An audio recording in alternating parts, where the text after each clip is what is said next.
excited to be joined by Mike Stowe for our Hoss Hangouts today. Mike is the Director of Developer Marketing at RingCentral and has previously built and managed developer relations programs at Constant Contact, MuleSoft, and Tigera. So, Mike, thank you for joining. Excited to have you. Matt, glad to be here, and thank you for having me. Absolutely. Well, let's dive right in. So something that we have talked about in the past, Mike, is the importance of internal culture in terms of delivering a great developer experience, but oftentimes it's overlooked. So how important do you think culture is in terms of delivering a fantastic developer experience, and what should a really healthy, productive culture look like? Well, I think culture is the absolute key to being successful in anything in a lot of ways. I mean, if you look at where businesses tend to fail or succeed, it's at the leadership level, it's at the direction the company's taking, and it's the values the company instills, down the line. In terms of developer relations, developer marketing, I think one of the most important things for us to remember is we're there to serve others. If you're an evangelist, your job is really to, one, serve the company in terms of bringing back information, product reviews, product requests, what messaging is working, what messaging isn't, bugs or issues. But it's also serve the developers and make sure that they know about this great technology, they're successful, their voices are being heard, and you're not trying to sell them something that they don't need or they're not going to be able to use. And again, it goes throughout the entire company of really that servant leadership of how can we serve the community, how can we serve others.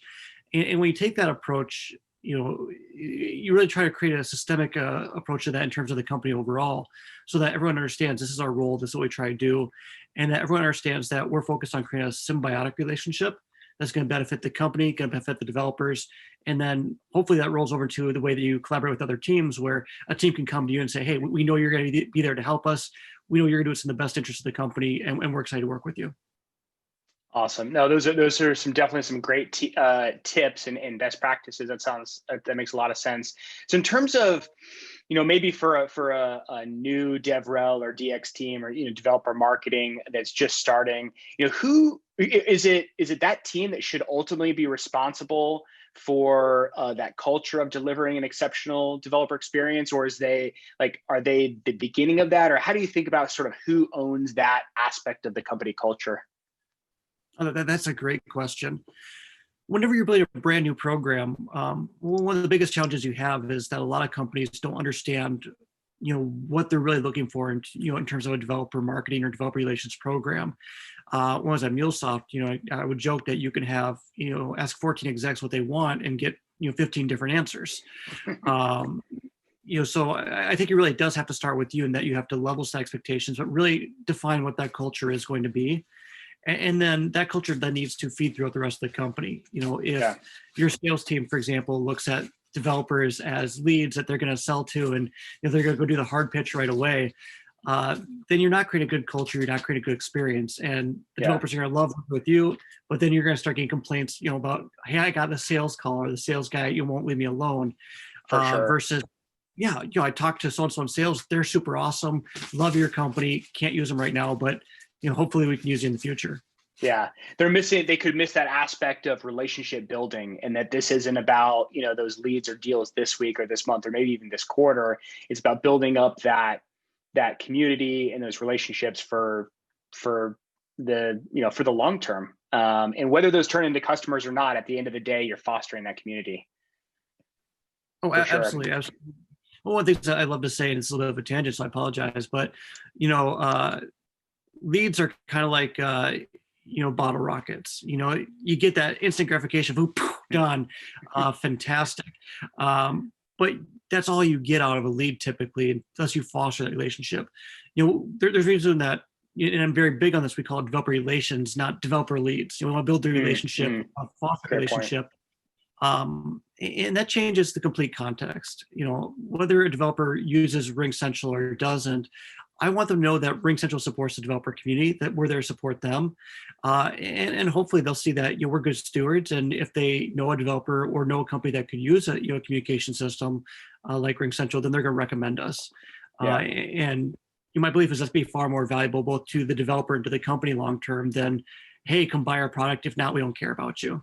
Yeah, I love that metaphor. I'm gonna borrow that at some point. That's great. Any other sort of practical tips, tactical things that teams should be doing, whether they're just getting to DevRel or developer experience, or maybe they have an established group and they're trying to rethink, what their strategy is. Yeah, so I mean, I'm gonna pick on Rob Spector, who really did a lot at Twilio. He kind of created this three core model of community, education, and evangelism. And I think that's one of the things that gets overlooked is we get so focused on the evangelism side and having developer evangelists that go in the community that we forget how important it is to educate our developers, not just on our own products. Obviously, we want them to know about that, but educate them to become really subject matter experts in their industry. Again, everything we do should be symbiotic. And then the last piece, of course, being community, which is you can do the best job in the world in terms of communicating about your product. But if they don't know you, if they don't know your company, if there's not a relationship there, then the next thing that comes along that does something similar, they go, hey, that's cool. Let me look at this. Versus, oh yeah, you guys do this, but I know Mike at RingCentral. He's a stand guy. I know RingCentral is never going to do anything that's going to be impact me negatively. And I know that if I have problems or questions, I can give Mike a call or contact the dev support team. And they're going to handle it. Yeah. No, I love it. They kind of keep that communication, those airways open, so to speak. What about, I'd be curious your thoughts on common misconceptions in terms of the role of developer relations or developer experience. I'm sure there are a lot of them. So I'll pick up my fiance first. When my fiance met me, she didn't believe I had a real job. And literally, she gave me a call when I was on the road, and she's like, "Where are you?" I'm like, "Well, I'm at a party. I'm at a developer party, the after party of the conference." And she's like, "Are you just like some frat boy that just goes around and like you just didn't tell anybody?"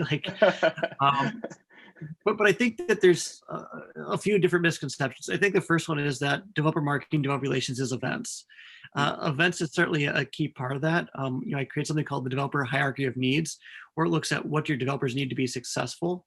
And events is on that top pillar of in-person events, but it really comes down to making sure you have the right documentation, the right messaging, the right onboarding process, that you have the right community that's welcoming and has ways for developers to be engaged, that you have, the education, and then going for things like webinars and et cetera. Yeah.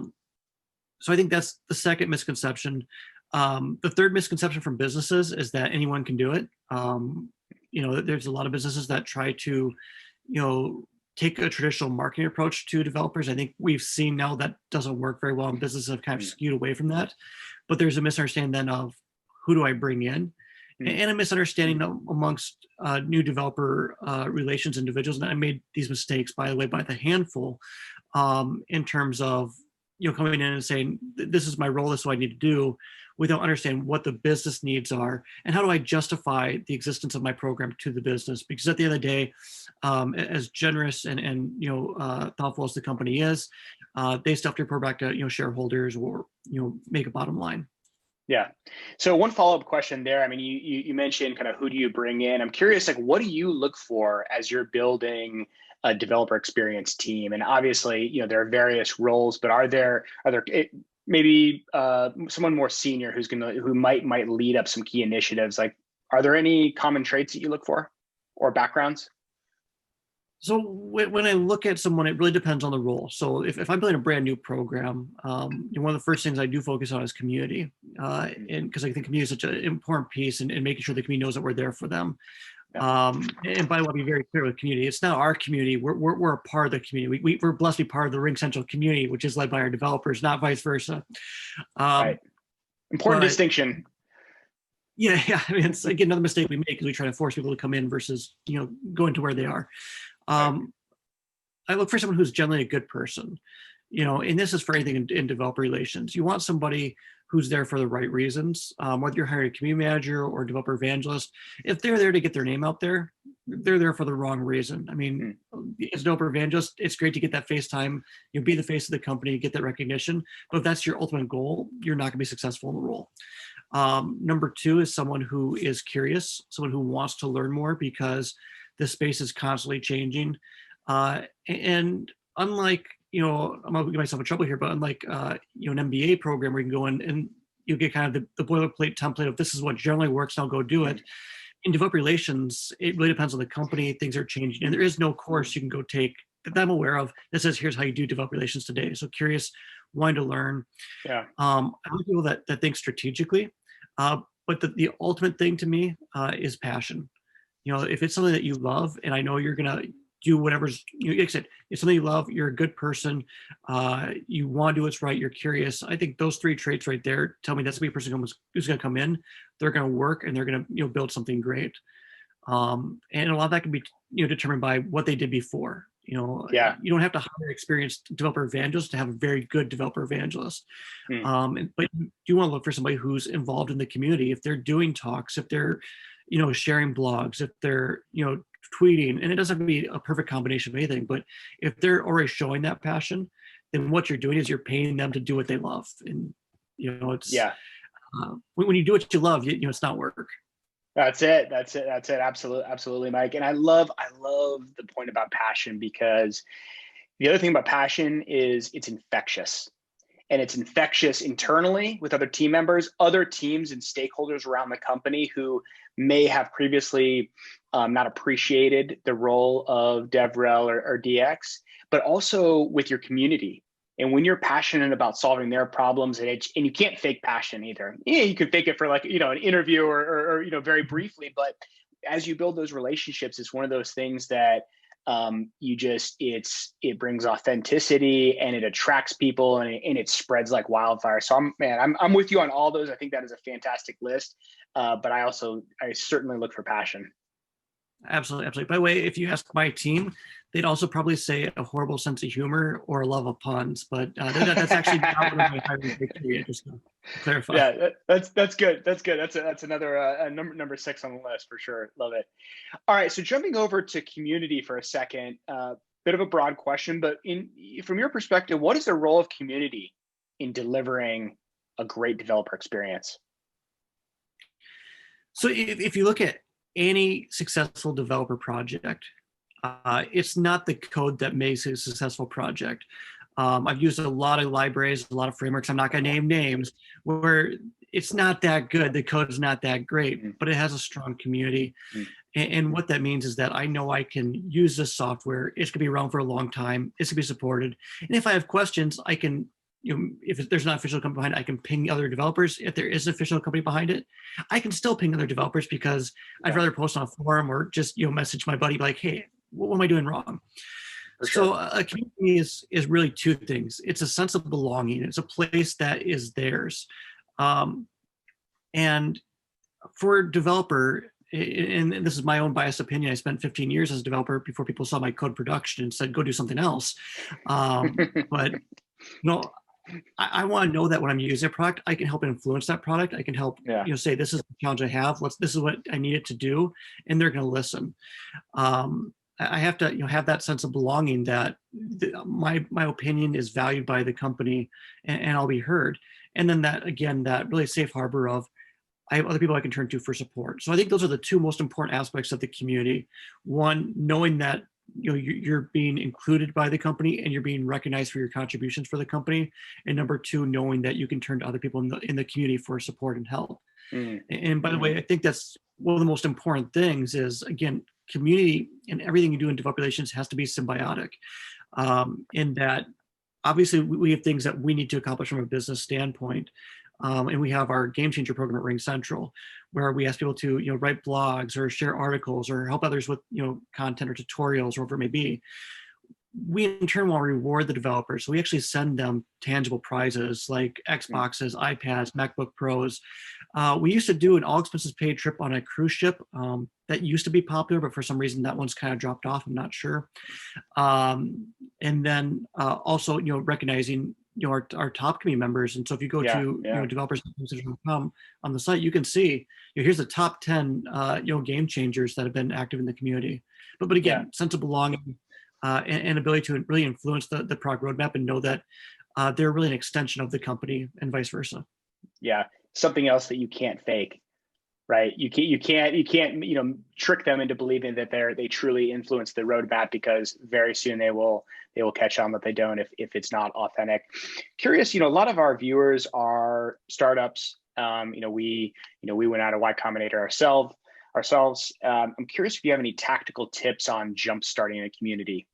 You maybe have a small customer base. You see the power of it. You really want to embrace DX. You want to build and nurture. But what do you do first? Start with your local customers. You may have a small customer base, but if they're using your product, they love it. They're already passionate. They're already ready to talk about your product. So start with them. Start with friends, family. I mean, it sounds very cliche, but as a small business or a startup, that is your initial audience that you have the most influence over. Definitely. And then don't lose sight of the power of content. The creating content, putting thought leadership out there. When you do that, you're actually telling developers, you're telling the audience that I'm not asking for anything. And don't gate the content. Don't write a blog and then say, no, you have to give us our contact information to read the blog, because I'm not going to do it. But rather, you put that blog content out there and you're telling me, I'm contributing to the community. Whether you support me or not, I'm going to support you, make this available to you. Look for ways to be involved in local events or local user groups. And that doesn't have to be expensive. That can be as simple as saying, you know what, we're going to host a user group at our office. I was at MuleSoft. We had a great space in downtown San Francisco. We welcome user groups to come in and host their groups at our office, no charge. All it cost us was me spending a few extra hours late at night to learn about the technology I wanted to learn about anyways. You can sponsor food. You're looking at $200, $300 to sponsor a meal, get your name out there. But even if it's just going there, send your developers to speak, being involved in community projects, you're going to get your name out there the right way. How is that's where I start. And the most important. Oh, go ahead. Sorry. No, sorry. No, go ahead and finish. I interrupted you. My apologies. I was just going to say that the most important thing is as you build this out, understand where your company's at. I've been at a stealth startup where we went out there and people are like, what do you do? I'm like, you're going to find out. It's going to be super awesome. Because honestly, I don't know myself yet. If you're in that case, then you may not have to worry about the same things versus in the case of RingCentral, we want to be part of the community. We start supporting the community.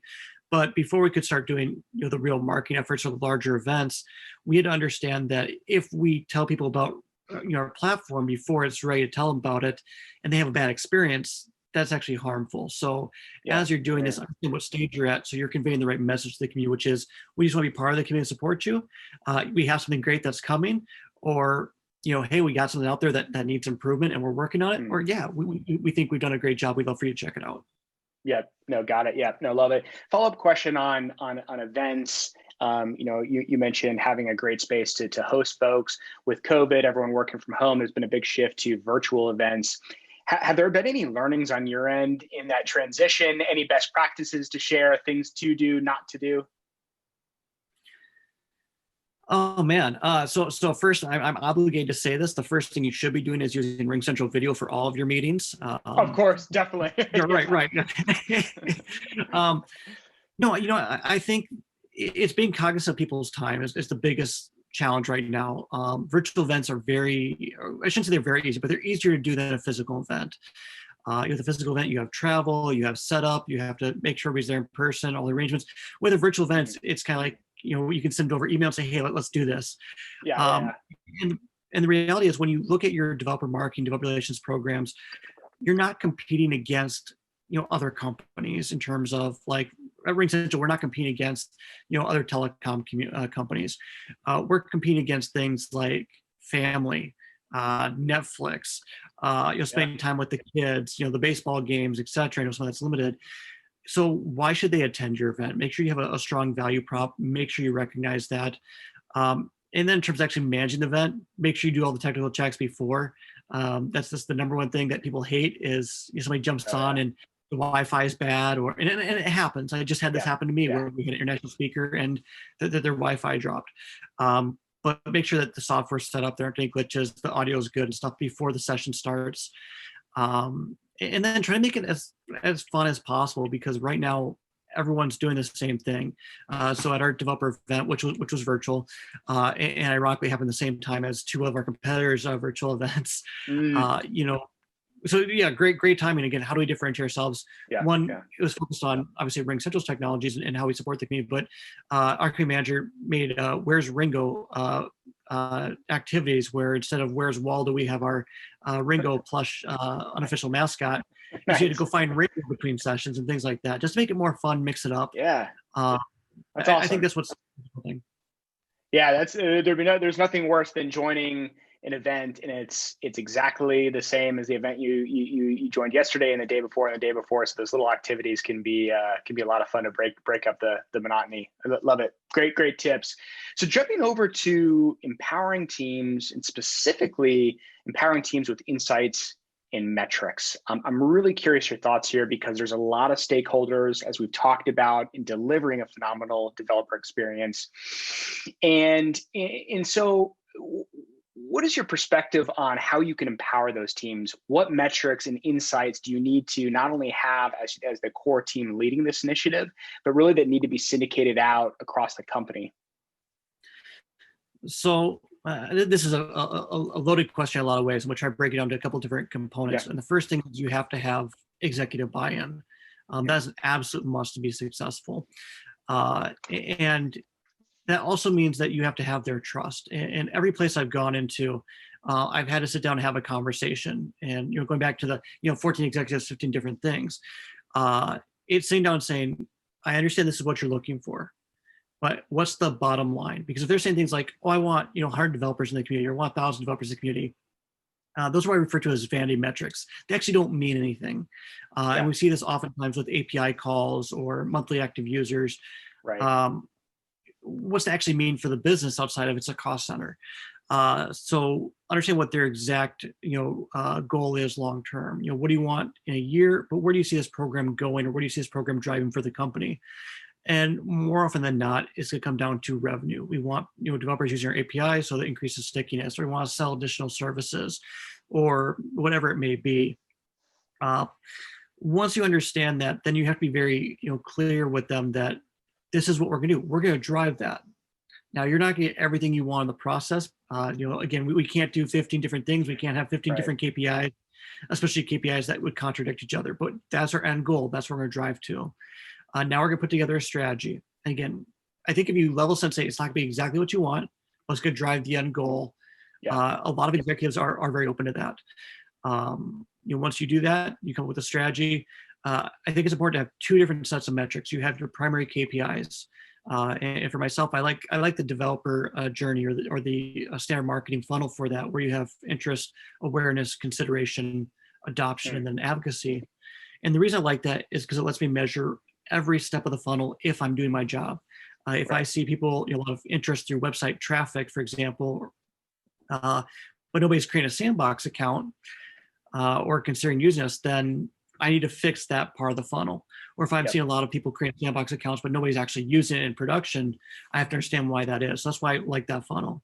So having your primary KPIs, and those are going to really be the KPIs that drive your program overall. And then those can roll into things like revenue. The secondary KPIs, though, and I'll get myself in trouble, we have over 100, I think 170 KPIs that we track at RingCentral. Wow. Now, I'll be very clear that I don't look at 170 KPIs every day. I don't care about 170 KPIs. I have my 6 I care about, but we have KPIs for our social team. So when we look at Twitter, those might be things like number of impressions, number of engagements, number of clicks, etc. When we look at blogs, number of reads, number of shares, number of comments. When we look at the platform, number of new accounts, number of sandbox apps, number of apps in production.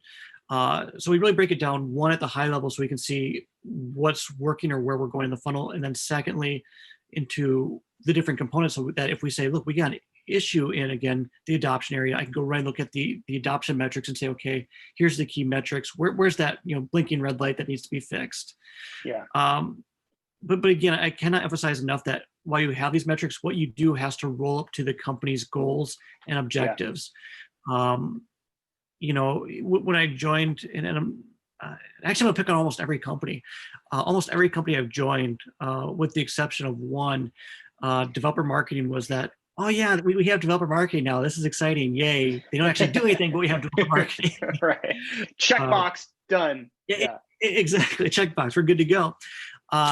And without having those metrics, and especially if you report into a marketing department, marketing is not just metric driven, but revenue driven, where every dollar they spend, they have to bring in X more dollars. And so if they look at you and say you're just a cost center, you're not accomplishing anything, and you're part of marketing, then you almost become the castaway or the black sheep of marketing. And again, that's something that I've experienced in almost all my programs initially is we don't understand why you're here. What do you do? Yeah. Right. But by building out these metrics, building out these KPIs and saying, here's what we did with this, and they start seeing those talking points. And the first year is going to be mostly vanity metrics. We got, 100,000 developers. Oh, that's a real number I can latch onto. But then you turn around and say, and we got $50 million of revenue. And again, I'm making up numbers here. So for a startup, that might be, we got $5,000 our first year in revenue or a new product launch. That's when they're going to start really seeing the value and going, yeah, we need to support this because not only are you making it successful, but you're driving revenue or driving customer adoption. For sure. What would you say to teams that they might be underfunded, their programs are, and there's resistant executives. The teams don't feel like they have that buy-in. It sounds like a first step would be making sure that your KPIs align to bigger company goals. Any other advice that you give them in terms of maybe how to approach those executives, what to present, how to really rally that C-suite into getting more funding so that they can produce and actually show quantitatively that this developer experience program is well worth it from a bottom line perspective? So the first thing I'd say is welcome to the club. We're excited to have you. And I got caveat. RingCentral has been very supportive. I don't want to mislead anybody on that. RingCentral has been fantastic to work with. But no, I mean, almost any new program, almost any department or organization is going to feel like they're underfunded. They don't have the resources they need. And, the larger the company, the more of a challenge it oftentimes becomes because you're vying for the resources. Every company has to look at and say, we have a finite amount of resources, a finite amount of capital. Where do we invest that? And so one is understanding that as important as developer marketing, developer relations is, and I'm the biggest proponent of it, it may not be the highest priority because it may not be the thing that keeps the lights on currently. And so that maybe we have to invest in our sales team. We have to invest in marketing. We have to do more, with demand gen. So understanding that, and that's what we lose sight of sometimes. We keep thinking, hey, we need this money, we need this money, we need this money. Yeah. And my view, by the way, changed very quickly when I went from being a developer to developer, marketing, developer relations. There was so much learnings. When I was a developer, I was like, I don't want to talk to the sales guys. They're going to try to sell me stuff, and I don't want to buy it. I just want to write code and leave me alone. And I don't like meetings. As a marketer, I've had to learn to like meetings because that's 9 to 5. But I've also realized the sales team is the reason I get paid at the end of the day. Like, whether you're a developer, whether you're customer support, if the sales team is not selling, you're not getting a paycheck. For sure. You're so in big trouble. Exactly. So understand how you can support that. Number 2 is understand who holds the purse in the company. You have some companies that are product led, but most companies are led by sales and marketing. Sales and marketing typically are the 2 most powerful organizations in the company. And so if you report to product or you report to biz dev, which is fantastic. I mean, it really depends on who the real stakeholder or the most invested executive is for your program. Yeah. But you should be coordinating with sales. You should be coordinating with marketing. How can we support you? How can we enable you? Let them see the value. Number 3 is that metric. Companies, most executives are pretty smart, and they like to spend money that's going to make them money. And so if you can demonstrate, this is what I'm going to do, and here's the goals, we're going to hit it, and I can use the budget you give me this year wisely and effectively. They're going to give you that budget, let you test it, and as you prove the concept, they're going to see that you're successful, and they'll be willing to give you more money, invest more. The one lesson, though, that I'll throw out there, which is completely surprised me and threw me off, is that you have to allow for pain points to exist. And that's hard for me because I want to build this program and I want to be successful, and I don't want anything to fall between the cracks here. But a lot of companies, if they see it successful, they're saying, it's funded, it's good to go. We don't need to double down on this. They're meeting expectations. One, that's a lack of knowing where it could go, what the opportunity is, and 2, that's again, who needs help. This department's fallen through the cracks. They're struggling. We're going to support them. Yeah. So don't and I'm very serious. I was working 100+ hour weeks at one point. In fact, the running joke became, how many all-nighters did Mike put in the office? And this is, and I'm not going to name the company, but it's a good company. It was just going back to this point to drive this home. Yeah. I end up saying, look, enough is enough. You guys aren't giving me support. You're not giving me help. I got to go. Yeah. And I left, and they hired a new individual to replace me. And the next thing I know is they had 5 more open roles for the team. Oh, man. Well, so it took that hard lesson of losing you to realize that you were doing the job of essentially 6 people or more, and that it was really underfunded. Yeah. It did, but vice versa. I mean, the difference between that person and me, and this isn't a shot at them, because I should have done the same thing. Yeah. They walked in and said, yeah, I'm not doing all this. I'm not putting 100 hours a week. I got family, kids. Yeah. Good luck with that. And that's where you do have to let those pain points be known. And I've even, and I'll give RingCentral a lot of credit, because we've grown the team fairly quickly at RingCentral compared to most programs.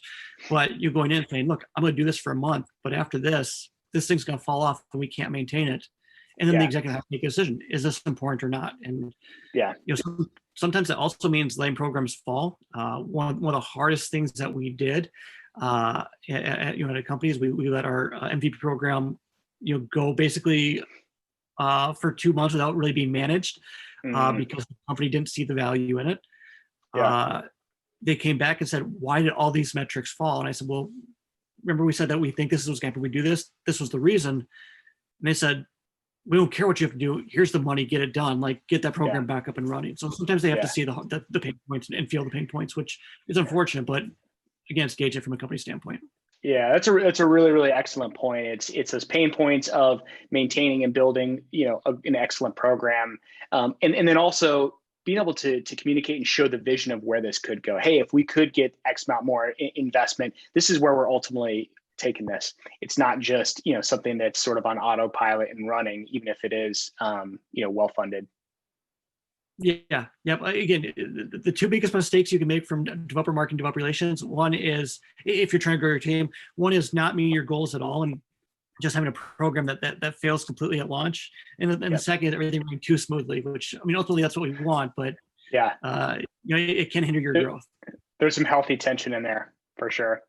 Well, Mike, you've shared some amazing advice here, some very practical tips for the teams out there. Really appreciate it. Any parting thoughts, words of wisdom, anything else that you'd like to share? Also, if folks are interested, how can they find you on the web? Yeah, so I'll start with the first one, because I'm pretty sure that's the one that's going to be breezed by here. You can find me on the web at MikeStowe.com. I'm on Twitter at Mike G. Stowe. I need friends, so please follow me. In terms of parting advice, when it comes to developer marketing, developer relations, the 2 things I throw out there. One is, if you're a developer going into developer marketing, developer relations, remember that almost everywhere you go, everyone wants what's best for the company. They're going to try to do what's best for the company. And so if they don't understand the value that you bring, or what you're saying, or your mindset, take time to explain it to them, and also understand that you probably don't understand where they're coming from or the value they bring or their mindset. So don't jump to conclusions. That's a mistake I made early on. As I came in, I was like, I'm gonna build this great program, and I didn't understand how important every other piece was in that process. Number 2, and most importantly, be a good person. When you look at developer marketing, developer relations, it's funny. There was a report done on what's the most important characteristic for somebody in developer marketing, developer relations, and by far, and it wasn't even close, the number 1 answer was integrity. Be a good person. Be honest. Be upfront. You're not a salesperson. You're not selling snake oil. If you don't believe in the product, push back on the product team. Tell them it has to be improved, or go find a company that you believe in. And it might be easier said than done, but as someone who's representing developer relations, you're staking your reputation to support the company, and the company's relying on your reputation for their growth. So be a good person, and you'll follow the golden rule.